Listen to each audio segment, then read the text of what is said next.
Hello বন্ধুরা, আসসালামু আলাইকুম। আশা করি সবাই ভালো আছেন। আলহামদুলিল্লাহ, আপনাদের দোয়ায় আমিও ভালো আছি। তো আপনাদেরকে আজকে আরেকটা নতুন ভিডিওতে স্বাগত জানাচ্ছি। আর আপনারা দেখছেন প্রিয় কবুতর, সাথে আছি আমি সোহেব হাসান।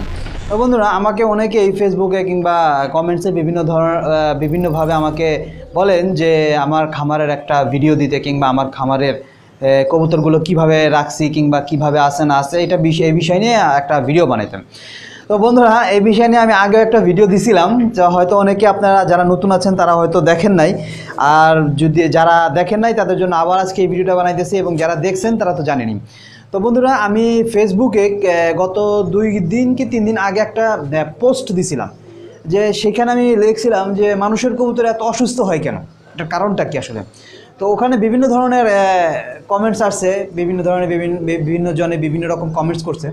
তো তার মধ্যে একটা কমেন্টস ছিল যে ভাই, কবুতর হচ্ছে যত্নের ব্যাপার, আপনি যত যত্ন করবেন কবুতর তত ভালো থাকবে।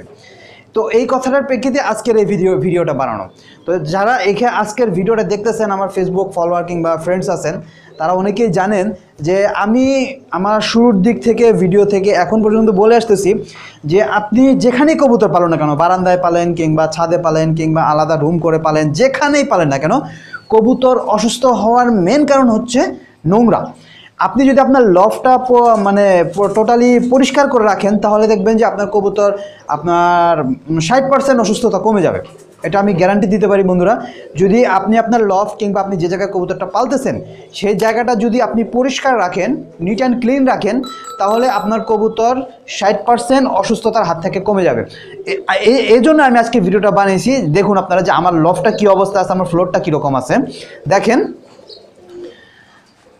এই দেখতে পাচ্ছেন বন্ধুরা, আমার লফটের ফ্লোর একেবারে নিট অ্যান্ড ক্লিন।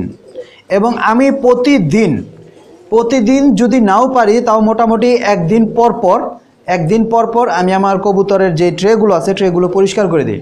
দেখুন বন্ধুরা, আপনারা দেখতে পাচ্ছেন, এটা আমি গতকাল রাত্রে পরিষ্কার করছি।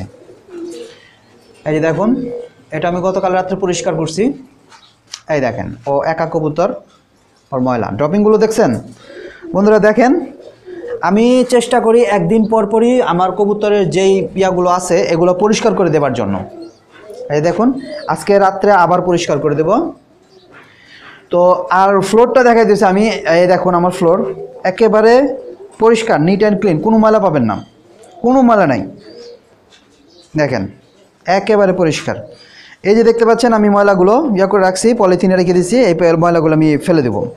এখানে আমি ময়লাগুলো ট্রের ময়লাগুলো আইনে এখানে রাখি, এখান থেকে পরে আমি পলিথিনে ভরে ফেলে দিই। তো দেখেন, আমার ফ্লোর কিন্তু পুরোপুরি পরিষ্কার, নিট অ্যান্ড ক্লিন, কোনো ময়লা নেই। তো আমি আবারও বলবো যে আপনারা যেখানে কবুতর পালেন না কেন, একটা পালন কিংবা 10টা পালন কিংবা 50 জোড়া পালন, কোনো সমস্যা নাই। তবে আপনারা চেষ্টা করবেন আপনাদের লফ পরিষ্কার রাখার জন্য। তাতে কি হবে যে আপনার কবুতররা সুস্থ থাকবে এবং অসুস্থ কম হবে। এবং আরেকটা জিনিস যেটা আপনারা খুব ভালোভাবে ফলো করবেন, দেখুন বন্ধুরা, আমি যে কবুতরকে খাবার দেই প্রত্যেকটা বাটি দেখেন পরিষ্কার। আমি এখনও পর্যন্ত কিন্তু খাবার দিইনি, খাবারগুলো সব বাইরে রাখা। তা আমি খাবার দেব, ভিডিওটা শেষ করে তারপর খাবার দেবো। দেখুন, আমার প্রত্যেকটা কবুতরের বাটি পরিষ্কার। এবং আমি মূলত আসলে এই প্লাস্টিকের বাটিগুলো কিনছি এই কারণেই, যাতে এগুলো ধোয়া যায়, ধুয়ে পরিষ্কার করে দেওয়া যায়। কারণ স্টিলের বাটিগুলো দেখা যায় যেগুলি ধোয়া যায় না, ওগুলি হয়তো আপনার স্ক্রাবার দিয়ে কিংবা দিয়ে পরিষ্কার করে দিতে পারবেন, কিন্তু ওগুলি ধুতে পারবেন না। আর প্লাস্টিকের বাটিগুলো আপনারা ধুতে পারবেন, এটা পরিষ্কার করতে পারবেন। আমি প্রত্যেক সপ্তাহে একদিন করে আপনার যে খাবারের যে বাটিগুলো, এই বাটিগুলো ধুয়ে দিই। আর পানির বাটিগুলো প্রত্যেক দিন আমি যখন সকালবেলা পানি দেওয়ার সময় প্রত্যেকটা বাটি আমি ধুয়ে দিই। তো বন্ধুরা, আশা করব যে আজকের ভিডিওর মাধ্যমে আপনারা কিছুটা হলেও কবুতর সম্বন্ধে কিংবা কবুতর পরিষ্কার সম্বন্ধে একটা নলেজ নিতে পারলেন, যে কবুতর কি করলে মূলত আসলে অসুস্থ কম হয়। ম্যাক্সিমাম সময় দেখা যায় আমার কবুতর খুবই অসুস্থ কম হয়, একেবারে যে হয় না তা না, কিন্তু কম হয়, আগের তুলনায় অনেক কম হয়।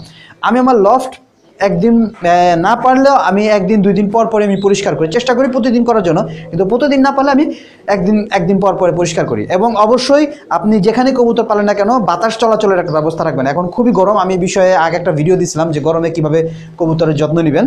তো যদি অনেক হয়তো আজকের ভিডিওটা প্রথম দেখতেছেন, তারা যদি দেখে না থাকেন, তাহলে বেল আইকনে আমি দিয়ে দিছি, আপনার ওই আইকনে চাপ দিয়ে আপনারা সেই ভিডিওটা দেখে আসতে পারেন।